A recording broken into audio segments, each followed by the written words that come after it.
Querido irmão, querida irmã, entramos agora na segunda parte da celebração eucarística, a parte da liturgia eucarística, que tem início com a apresentação das ofertas, em que nós acolhemos aqueles que são os símbolos principais desta celebração, o pão e o vinho que se converterão no corpo e no sangue do Senhor.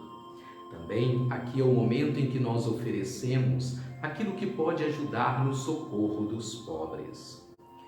No momento em que se colocam as oferendas sobre o altar, o padre toma o pão e reza uma oração. Bendito sejais, Senhor Deus do Universo, pelo pão que recebemos de vossa bondade, fruto da terra e do trabalho do ser humano, que agora vos apresentamos e para nós vai se tornar pão da vida.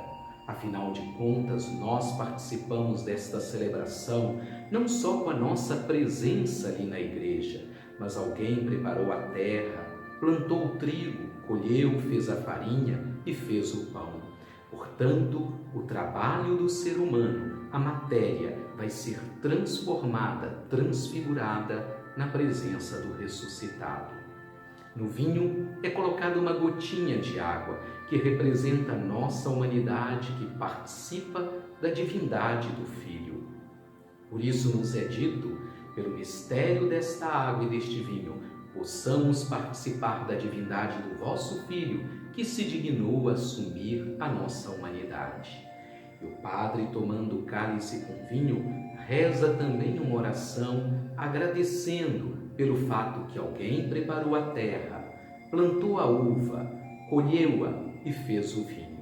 Bendito sejais, Senhor Deus do Universo, pelo vinho que recebemos de vossa bondade, fruto da videira e do trabalho do ser humano, e que agora para nós vai se tornar vinho da salvação. E o padre lava suas mãos em sinal de purificação. Afinal de contas, esta celebração que nós realizamos, ela é sublime por excelência. E o padre diz: lavai-me, Senhor, das minhas faltas, purificai-me dos meus pecados. Então, toda a Assembleia Litúrgica é convidada à oração e nós somos introduzidos na oração eucarística. Novamente, somos convidados a tomar consciência da presença do Cristo em nosso meio. O Senhor esteja convosco. Somos convidados a elevar o nosso coração a Deus, corações ao alto, e ao mesmo tempo dar graças ao Senhor nosso Deus. Mas será que o nosso coração se encontra realmente junto a Deus? Será que nós estamos dando graças ao Senhor? Isto é importante se perguntar para que nós não façamos da celebração eucarística apenas uma tradição, um motivo de obrigação ou dever. E a oração eucarística, através do prefácio, é um grande louvor a Deus Pai, por meio do Filho, na ação do Espírito Santo, em que nós cantamos o Santo, mostrando que estamos diante daquele que é santo por excelência. Logo depois, o presidente da celebração invoca pela primeira vez o Espírito Santo. É chamada de oração epiclética. O Espírito Santo é aquele que vai converter o pão e o vinho no corpo e no sangue do Senhor. Ele repete as mesmas palavras de Jesus Cristo naquela última ceia. Terminada a consagração do pão, a consagração do vinho, nos é dito: eis o mistério da fé. Porém, mistério não significa uma coisa que nós não podemos compreender. Paulo deixa muito claro que o mistério escondido foi revelado, foi compreendido, mas ele não pode ser esgotado. Por mais que nós compreendamos o mistério, por mais que nós saboreemos o mistério, mais nós podemos compreender, aprofundar, saborear. Ele não pode ser manipulado, ele não pode ser esgotado. Sinônimo de mistério é sacramento, ou seja, aquele sinal sagrado, aquele sinal da presença de Deus. E nós damos a nossa resposta dizendo que nós celebramos esse momento, aguardando a vinda do Cristo Salvador. A oração eucarística continua rezando pela Igreja, pelo Papa, pelo Bispo, continua rezando por todos os falecidos, pois nós também estamos em comunhão com aqueles que passaram pela morte, mas estão ressuscitados e vivos diante de Deus. Ela também nos leva a rezar em comunhão com todos os santos e santas, ou seja, aqueles que viveram a sua vida abertos a Deus, amando de verdade os irmãos, que são exemplos, modelos de vida e que rezam por nós e rezam conosco. A oração eucarística, ela se conclui com um grande louvor à doxologia, em que o próprio Cristo se oferece pela nossa salvação, em que o presidente diz: por Cristo, com Cristo, em Cristo, a vós, Deus Pai Todo-Poderoso, na unidade do Espírito Santo, toda a honra e toda a glória, agora e para sempre. Amém.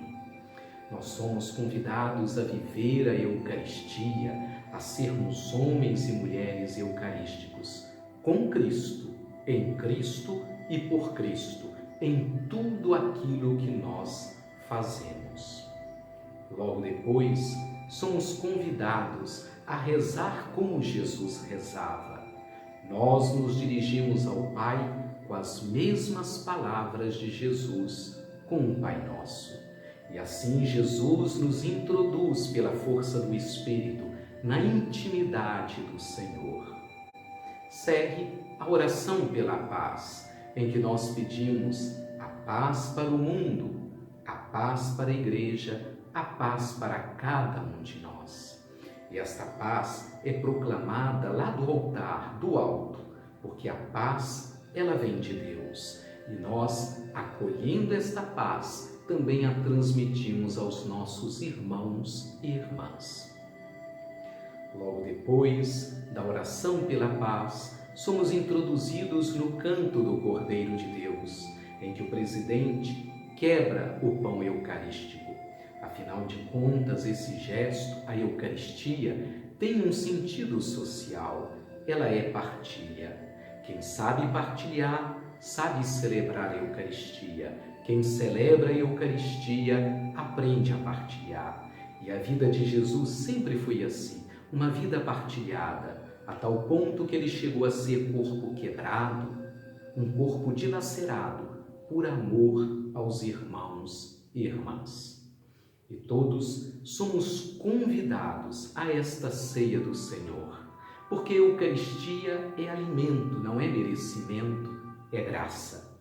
O próprio ministro, ele diz: felizes os convidados para a ceia do Senhor. Eis o Cordeiro de Deus, aquele que tira o pecado do mundo.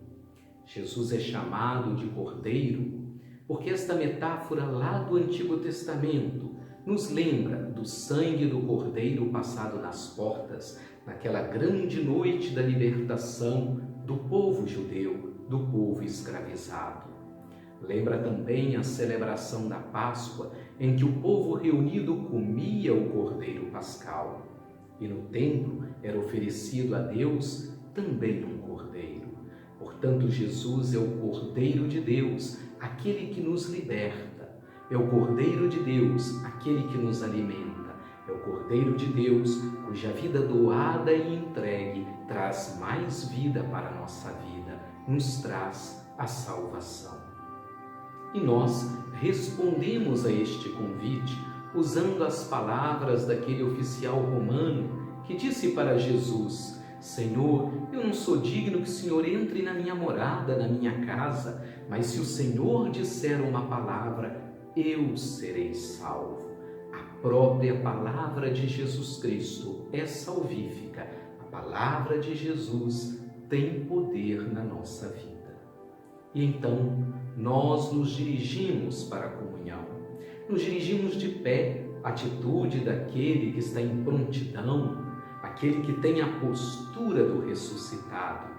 E como diz uma catequese antiga da igreja, a didaqué, nos dirigimos com as nossas mãos, formando um trono para receber o Senhor. Nós caminhamos ao encontro de Jesus Cristo vivo e ressuscitado na Eucaristia, Ele que já veio ao nosso encontro para nos alimentar, nos fortalecer. Voltando aos nossos lugares, nós nos colocamos nesta atitude de gratidão, agradecendo ao Senhor por tantas graças na nossa vida, por tantas bênçãos, pelo Senhor ser sempre bom, aquele que nos ama de verdade. Logo depois, o Padre nos convida à oração final e nós temos os avisos da comunidade. Muitas vezes também encontramos pessoas que não gostam de ouvir os avisos da comunidade, que são tão importantes, porque mostram que aquela comunidade de fé, ela continua durante a semana, ela se reúne, se une novamente para executar, para realizar justamente o mandamento do Senhor de se colocar em missão, de servir aos irmãos nas diversas pastorais. E aí, depois que nós participamos da comunhão, que significa participar da mesma missão, comunos, participar da mesma missão de Cristo, nós recebemos a bênção final, que não é simplesmente uma bênção, mas é também o nosso envio missionário para que nós sejamos uma igreja em saída, para que nós, celebrando a Eucaristia, participando da Eucaristia, saindo da igreja, possamos viver a Eucaristia e proclamar a todos os irmãos que nós encontramos o ressuscitado. Ele se deixa encontrar, ele está presente no nosso mundo, na vida de cada pessoa.